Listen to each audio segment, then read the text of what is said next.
You've oftentimes heard the expression that the things that we do in our lifetimes are represented by a dash. You know, that dash that appears on a headstone which separates a birth date from a death date. I'm here today at Fort Sam, Houston, Texas on Memorial Day weekend to recognize and pay honor to these service members.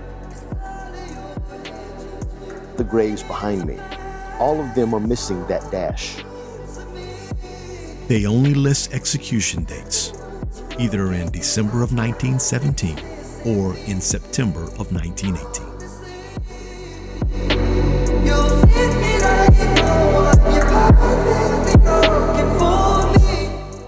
Every depiction of Sergeant Nesmith in the record indicates that he was a professional non-commissioned officer of the highest caliber. His concern for the welfare of his soldiers was part of his persona, and he was consistent in that to the very end. When he and the other 12 condemned men were led to the gallows in the pre-dawn darkness of 11 December 1917, Sergeant Nesmith gave them his final order. Quote, "Not a word out of any of you men now." End quote. As Sergeant Nesmith led his soldiers to their deaths as soldiers with their dignity intact.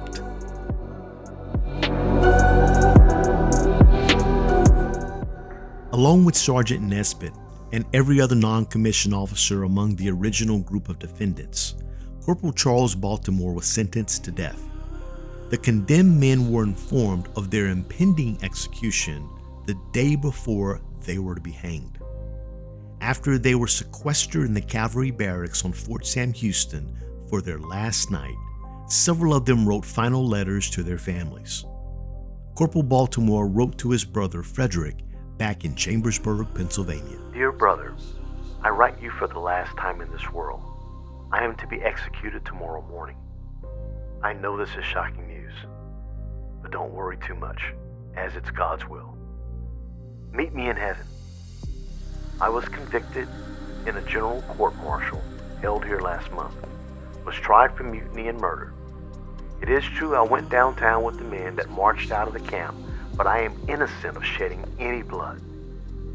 For God so loved the world that he gave his only begotten Son, that whosoever believeth on him shall not perish, but have everlasting life. I am going to meet father and mother, and all of the family gone before. Goodbye. Meet me in heaven. Your brother, Charles Baltimore."